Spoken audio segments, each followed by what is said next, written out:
I'm back with another gear video. That's right, I have not forgotten about this segment for my channel where I give you a look into my creative process and the gear that I use.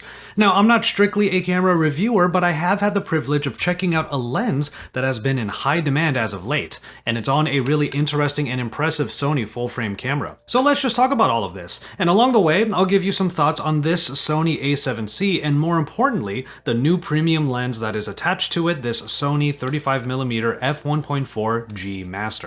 Ooh, that's a mouthful. This is Joshua Vergara, what's going on everybody? And this is how I shoot my YouTube videos, specifically why I shoot at 35mm. Quick disclaimer, obviously, when this camera is in my hands, I'm not shooting with it, so just keep an eye in the corner so you know when I'm shooting with this Sony kit. I'll also try my best to provide the actual settings that I used for certain shots, mainly photos. Also, look forward to more How I videos where I share my creative process by subscribing to my channel. Let's start with why I like this focal length, and then I'll gush about the actual gear.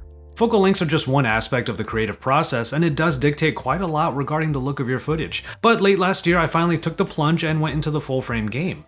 Now, full-frame sensors like the one in the a7C provide even more natural, shallow depth of field, making that nice, creamy look in the background that much easier to achieve. Kind of like what you're looking at right now behind me and in pretty much all of my videos. So enter the 35mm f1.4 G Master, whose aperture at that wide-open 1.4 makes the bokeh even better. So why 35mm in particular? I do have other lenses that range from very wide to very tight. If I had to oversimplify my philosophy regarding focal lengths, I would say that the wider the lens, the more traditional vloggy the look would be, while the farther focal lengths will compress the background and give you more of that super dramatic cinematic look. After all, the farther the focal length, the more you are isolating and separating your subject from everything else, with the de facto start of that effect being around 50mm. So 35mm is kind of in the middle, between the vloggy wides and the portrait starting 50mm.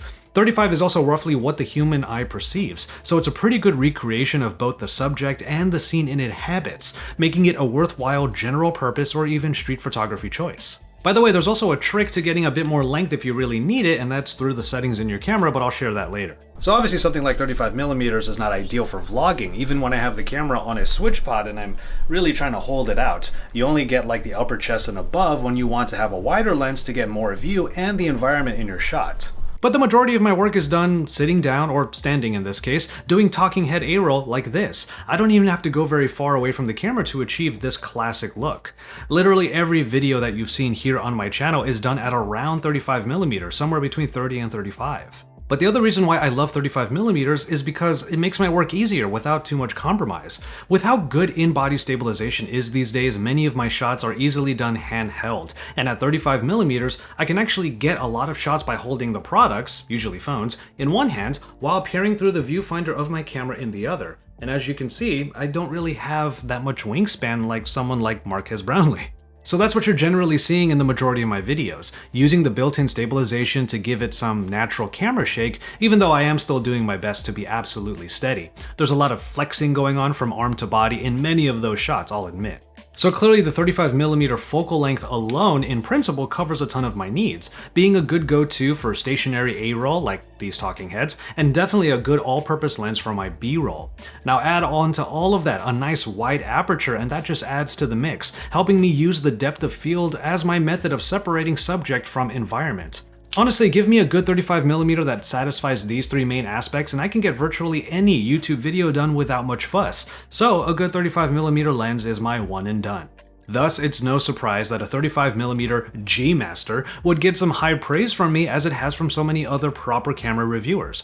As far as build is concerned, it is sturdy feeling with dust and moisture resistance. The focus ring is smooth, as is the aperture dial if you hit the switch to de-click it. A customizable button on the side is right next to an autofocus toggle. The lens itself is a bit hefty, but it still manages to pair well with the Sony a7C, which is one of the company's best hybrid cameras, putting their full-frame sensors into bodies that are more like the compact a6000 line. So while I already decided on L mounts for my actual systems on the daily, the a7C was the other choice I had, like near the top of the list when I wanted to start going full frame. And I do think if you want to step up to a full frame sensor, this is a pretty awesome starting point. What you get here is basically the well-regarded and still used a7 III in a compact form factor, though at the expense of primarily ergonomics. As you can probably tell, I took the camera out for some non-work situations, and I was able to try out Jaime Rivera's a7S III, which surprised me with its substantial grip and a myriad of customizable buttons and dials. Virtually none of that is on this a7C, making it a little bit of a cramped experience,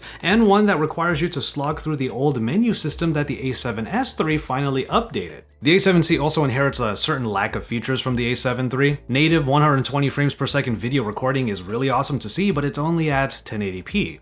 Another example that further justifies the premium of the a7S III. There are no built-in ND filters, which I unfortunately found out all too late before going out into the sunny SoCal weather, meaning my videos from those days might look a little weird to those of you who are keen on proper shutter speed settings. I had to stop down the lens quite a lot to get the exposure right in many of the videos, but since these are full-frame sensors, even f5.6 retains a good soft background anyway, thank goodness.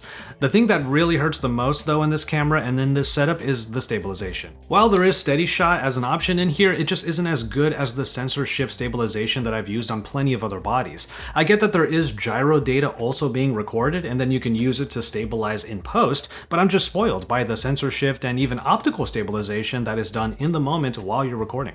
You might have noticed that I'm actively keeping from mentioning what my main camera is, because this video is supposed to be about Sony products. But what I will say, which will probably give it away, is that Sony's impeccable autofocus is one thing I'll definitely miss after returning this a7C and the 35mm lens. Even at wide open apertures when the focus can get super fine, the autofocus is spot on, and sometimes it can actually be a little too aggressive. Alright, so I spent the first half of this video talking about why 35mm, at least in principle, is my favorite focal length. Its versatility translates to a convenience that I need to consistently make content on this channel. But that versatility increases depending on what camera you put the lens on. As I always say, you have to know your machine, and your machine might have a handy feature like an APS-C crop. See, this feature comes in really handy when you want that tighter frame. That's something that I use on all of my cameras, and I have, including this a7C, although I did find out from Jaime's a7S III that it doesn't have an APS-C mode by virtue of it being a 12 megapixel sensor. That's actually a bit of a deal breaker for me. That's because a good 35mm lens becomes a 52.5mm equivalent when you activate the crop. Now, it's not a proper physical 50mm perhaps, but it does fill the need for more reach when you need it in a pinch. Essentially, you get 35mm and 50mm focal lengths all in one awesome lens. So it's probably a given that a 35mm bearing the GM is like a holy grail lens to me. The only real complaint I can levy on this is one that I find on many fast lenses: focus breathing. It's actually pretty significant to the point where the focal length shifts maybe 5 to 10mm as you go. It's a little bit jarring. But all in all, this Jazzmaster lens sits at the very top as the most luxurious option for all of the features that I look for in an all-purpose 35mm lens. I do say luxurious because at f1.4, while definitely awesome to use for super bokeh, it also makes the focus super fine, and it made my need for ND filters all the more apparent. As a matter of fact, most of what you saw in this video was stopped down at least a few notches at around f2, but for the most part I go to f2.8. That's definitely my sweet spot.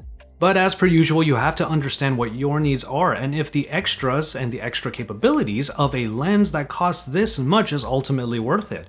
But with all of that said, this has been how I shoot my videos at 35mm, specifically lately with the 35mm f1.4 Jazzmaster on this Sony a7C. For more how I videos where I share my creative thought process, drop some likes on this video, let me know in the comments, and subscribe to my channel. For now, I'm going to go ahead and call it on this one. Thank you so much for watching. Please take care of yourselves and each other, and enjoy your tea, everybody.